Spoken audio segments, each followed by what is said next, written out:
காரணிப்படுத்துக, அதாவது ஃபேக்டரைஸ். இதில் 2 சம்மு பார்த்துருக்கோம். இப்போ 3வது சம்மு, அதாவது 3வது மாடல். இதில் இந்த எக்ஸ் ஸ்கொயர் பக்கத்தில் இருக்க நம்பர் என்னது 2. அந்த 2 லாஸ்ட் நம்பரோட மல்டிப்ளை பண்ண போகிறோம். அதாவது 27ஓட மல்டிப்ளை பண்ணால் 2 × 27 54. 2க்கு முன்னாடி என்ன இருக்குது, ப்ளஸ் இருக்குது. 27க்கு முன்னாடி மைனஸ். அப்போ ப்ளஸ் இன்ட்டு மைனஸு மைனஸ். இப்போ நம்ம ஸ்ப்ளிட் பண்ணலாமா, அதாவது பிரிக்க போகிறோம். கீழே கொடை மாதிரி எழுதுகிறோம். இந்த கீழே என்ன எழுதுறோம்னா, இந்த எக்ஸ் பக்கத்தில் இருக்கிற நம்பர் என்ன இருக்குது, -15. ஸோ -15. இப்போ ஏதாவது 2 நம்பரை எடுத்துக்க போகிறோம். அந்த 2 நம்பரை மல்டிப்ளை பண்ணால் 54 வரணும். ஆட் பண்ணாலும் சப்ட்ராக்ட் பண்ணாலும் 15 வரணும். இப்போ என்ன நம்பர் எடுத்துக்கலான்னா, இப்போ நம்மளுக்கு ஒன்றாயப்படில் எடுத்தால் 1 × 54.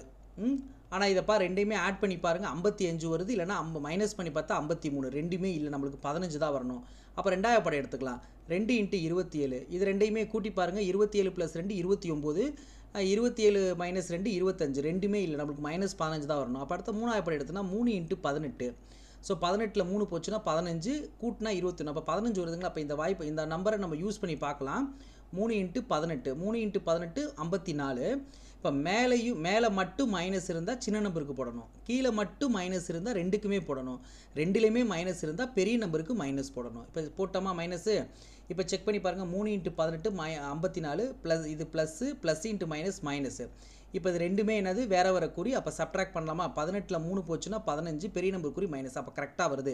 மல்டிப்ளை பண்ணாலும் -54 வருது, ஆட் பண்ணாலும் சப்ட்ராக்ட் பண்ணாலும் -15 வருது. அப்போ இதான் ஆன்சரு. ஆனால் இங்கே எக்ஸ் ஸ்கொயருக்கு முன்னாடி 1 இருந்துச்சுன்னா இதான் ஆன்சரு. ஆனால் இங்கே என்ன இருக்குது, 2 இருக்குது. அப்போ 2ஆல் இதை டிவைட் பண்ணணும். டிவைட் பண்ணால் என்ன வரும், இது 1 2s are 2, 9 2s are. அப்போ இப்படி எழுதலாமா, எக்ஸு ப்ளஸ் 3/2 இது ஒன்று. அடுத்தது என்ன இருக்குது, எக்ஸு -9 இப்படி எழுதிடலாம். இந்த 2 இங்கிட்டு கொண்டு போயிட்டோம்னா என்ன வரும், 2x + 3ன்னு எழுதலாம். அடுத்தது என்னது, இங்கே x - 9 எழுதலாம்.